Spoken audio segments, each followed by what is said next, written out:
그들은 미국 대통령이 왜 갑자기 그린란드 구매에 집착하게 되었는지 묻는 것을 원치 않습니다.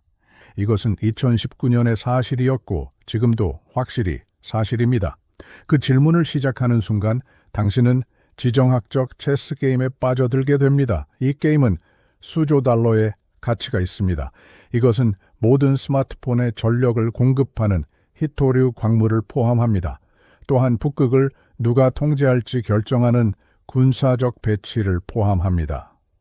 더 나아가 이것은 글로벌 경제력을 변화시킬 수 있는 무역로와 관련이 있습니다. 이러한 힘은 유럽에서 멀어져 베이징으로 향할 수 있습니다. 이것은 얼음에 관한 이야기가 아닙니다. 이것은 부동산에 관한 이야기도 아닙니다. 대신 이것은 현대 세계를 움직이는 자원을 누가 통제하는지에 대한 것입니다. 또한 지도가 다시 그려질 때 누가 뒤처지는지에 대한 것이기도 합니다. 당신이 곧 이해하게 될 것은 대부분의 사람들이 결코 연결시키지 못할 것입니다. 언론에 의해 기이하거나 터무니없다고 일축되었던 단 하나의 영토적 야망은 사실 계산된 움직임입니다. 이것은 20년 동안 조용히 고조되어 온 자원 전쟁의 일부입니다. 지금 시청을 멈춘다면 당신은 헤드라인은 알겠지만 시스템을 이해하지 못할 것입니다. 이것이 당신의 휴대폰, 당신의 자동차 또는 당신 나라의 국방 예산과 어떻게 연결되는지 알지 못할 것입니다. 또한 디지털 시대에 바로 그 인프라와도 연결됩니다. 끝까지 시청하십시오. 이 이야기는 훨씬 더 어두워지기 때문입니다. 대부분의 사람들에게 그린란드는 거대한 얼어붙은 섬입니다. 그들은 지도에서 그린란드를 찾을 수 없었습니다. 그린란드는 기후변화 다큐멘터리 북극곰, 그리고 어쩌면 트럼프가 그린란드를 사겠다고 제안했던 막연한 기억과 관련되어 있습니다. 덴마크는 그를 비웃었습니다. 그 이야기는 농담처럼 취급되었습니다. 심야 토크쇼 진행자들은 그것을 조롱했습니다. 유럽 관리들은 그것을 터무니없다고 불렀습니다. 대중은 관심을 잃었고 이것이 바로 그들이 원했던 것입니다. 모두가 웃는 동안 극소수의 사람들만이 명백한 후속 질문을 던졌습니다. 왜 지구상에서 가장 강력한 나라가 애초에 외딴 북극 영토를 구매하고 싶어 했을까요? 제공된 공식 설명은 전략적 군사적 배치와 관련이 있었습니다. 또한 북극에서 러시아나 중국의 영향력을 막는 것을 목표로 했습니다. 그것은 충분히 합리적으로 들리지만 불완전합니다. 그것은 단지 표면일 뿐입니다. 그들이 설명하지 않았고 대부분의 언론 매체가 언급조차 하지 않은 것은 그린란드가 지구상에서 가장 큰 미개발 히토류 원소 매장지 중 하나라는 사실입니다. 이것들은 당신의 아이폰을 작동하게 하는 광물입니다. 이것들은 정의 자동차 배터리, 풍력 터빈, 군사 드론, 미사일 유도 시스템, 그리고 첨단 반도체의 전력을 공급합니다.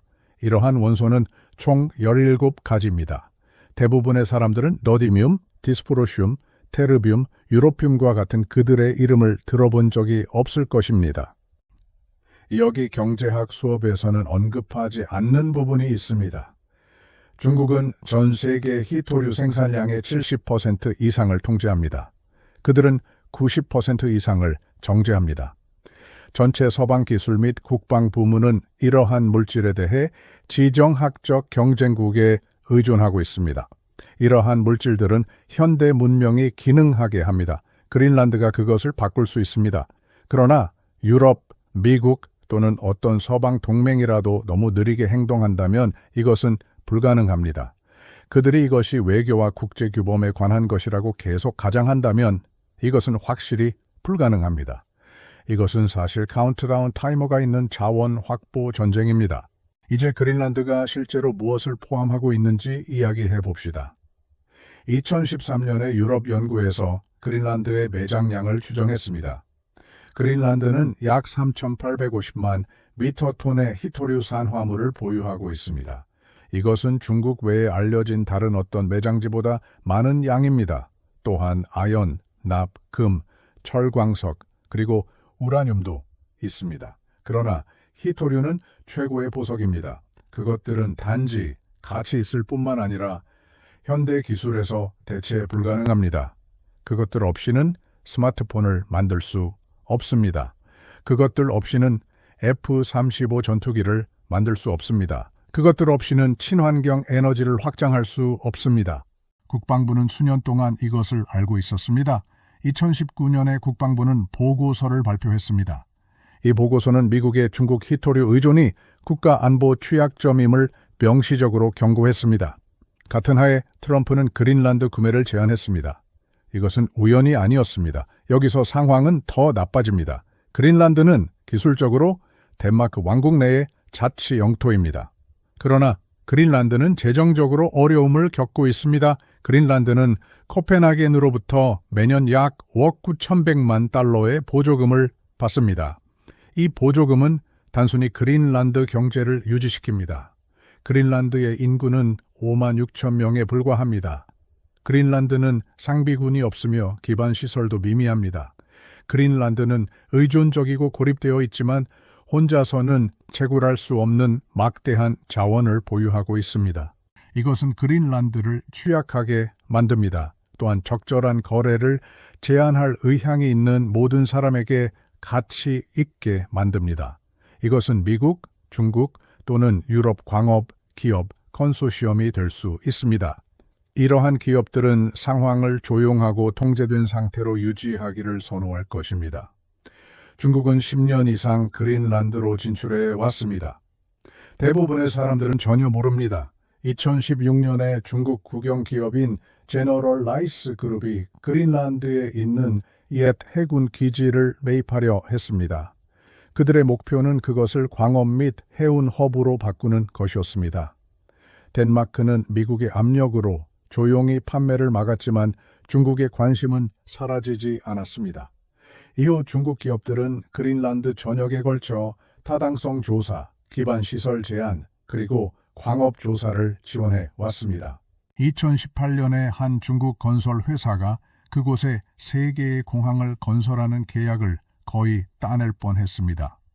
이것은 베이징에게 섬에 대한 상당한 물류 및 경제적 영향력을 부여했을 것입니다. 다시 한번 덴마크가 개입했습니다.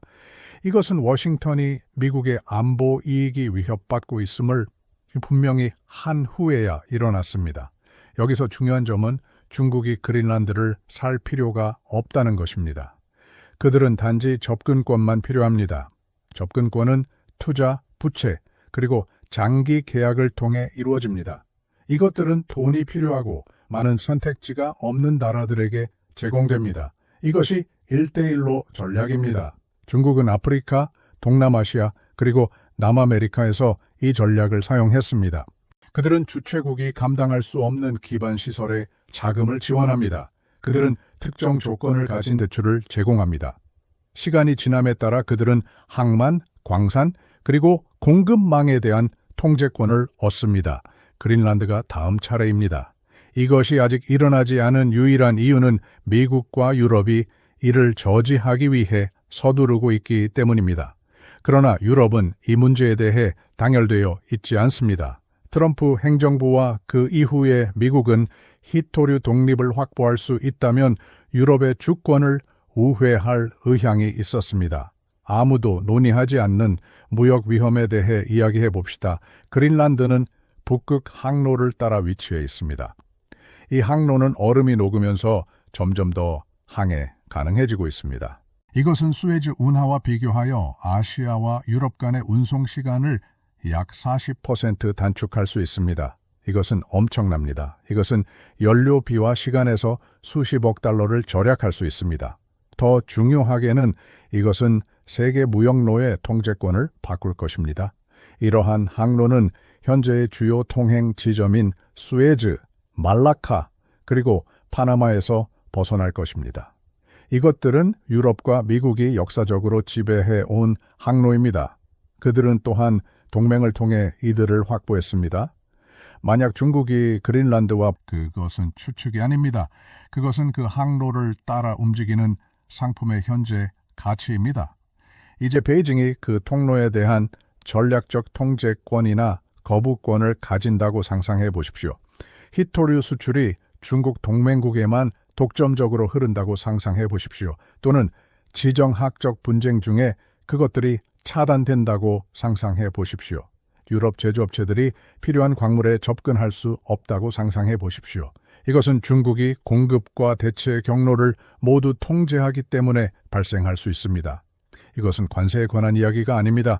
이것은 목조르기입니다. 유럽연합은 이것을 알고 있습니다. 2020년에 유럽연합위원회는 보고서를 발표했습니다. 이 보고서는 히토류를 핵심 원자재로 분류했습니다.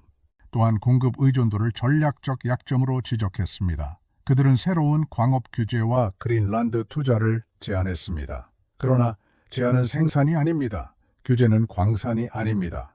현재 그린란드에는 운영 중인 히토류 광산이 단 하나도 없습니다. 제안과 라이선스가 검토 중입니다. 환경 논쟁은 수년 동안 프로젝트를 지연시켜 왔습니다.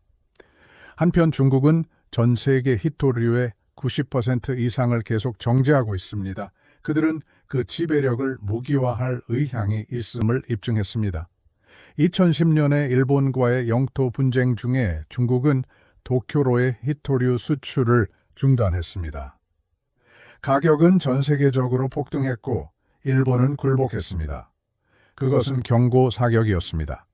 2019년에 미국과 중국의 무역 전쟁 동안 중국 관영 언론은 히토류 수출을 지렛대로 사용하는 것을 공개적으로 제안했습니다. 메시지는 분명했습니다. 만약 당신이 우리에게 의존한다면 우리는 당신의 주권의 일부를 소유하게 됩니다. 이것은 자본주의가 아닙니다. 이것은 무역으로 위장된 전략적 자원 통제입니다. 여기 당신을 화나게 할 부분이 있습니다. 그러나 차분하게 화를 내십시오. 왜냐하면 이것은 합법적이고 체계적이기 때문입니다. 미국은 30년 이상 히토류 의존에 대해 알고 있었습니다. 1980년대에 미국은 세계 최고의 히토류 생산국이었습니다. 캘리포니아의 마운틴 패스 광산이 전 세계 시장의 대부분을 공급했습니다. 그러나 1990년대에 중국이 시장에 진입했습니다. 그들은 더 저렴한 노동력, 낮은 환경 기준, 그리고 국가 보조금을 제공했습니다. 이러한 요소들은 미국 생산자들의 경쟁력을 약화시켰습니다.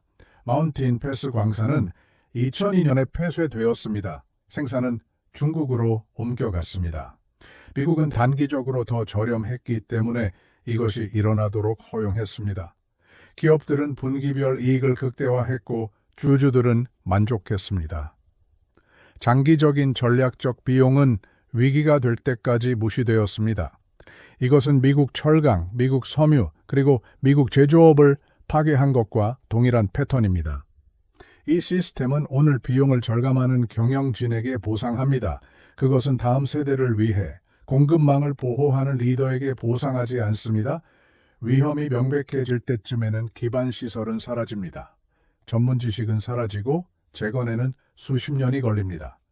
히토류와 관련하여 미국이 지금 처한 상황입니다. 그들은 중국이 20년 동안 승리해 온 경쟁에서 뒤쫓고 있습니다. 트럼프의 그린란드에 대한 관심은 농담이 아니었습니다. 그것은 최후의 시도였습니다. 그것은 다소 서투르더라도 미국이 핵심 자원에 대한 통제권을 잃었다는 인정이었습니다. 미국은 너무 늦기 전에 대안을 확보해야 합니다. 그러나 그것은 또한 더 어두운 것을 드러냈습니다. 미국은 영토 획득을 고려할 의향이 있습니다. 그것은 유럽 동맹을 우회하고 외교적 규범보다 자원 안보를 우선시할 의향이 있습니다. 역사상의 모든 제국이 똑같이 해왔기 때문에 그것이 본질적으로 틀린 것은 아닙니다. 그러나 그것은 진정한 판돈을 드러냅니다. 현직 미국 대통령이 다른 나라의 영토를 매입하는 것을 공개적으로 제안할 때 그것은 그가 괴짜이기 때문이 아닙니다. 그것은 그에게 조언하는 사람들이 현재 시스템이 지속 불가능하다는 것을 알고 있기 때문입니다. 또한 국방부 분석가들이 시나리오를 실행하고 있기 때문입니다. 이러한 시나리오에서 미군은 중국의 공급망 없이는 첨단 무기를 생산할 수 없습니다.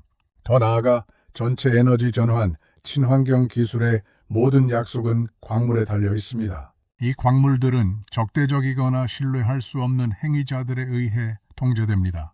그러한 계산이 비공개적으로 이루어질 때 결론은 가혹합니다. 자원을 확보하거나 미래를 이룰 것입니다. 이제 시간표에 대해 이야기해 봅시다. 이 문제는 생존과 직결됩니다. 히토류 광산은 하루아침에 열리지 않습니다. 발견부터 생산까지 일반적으로 10년에서 15년이 걸립니다.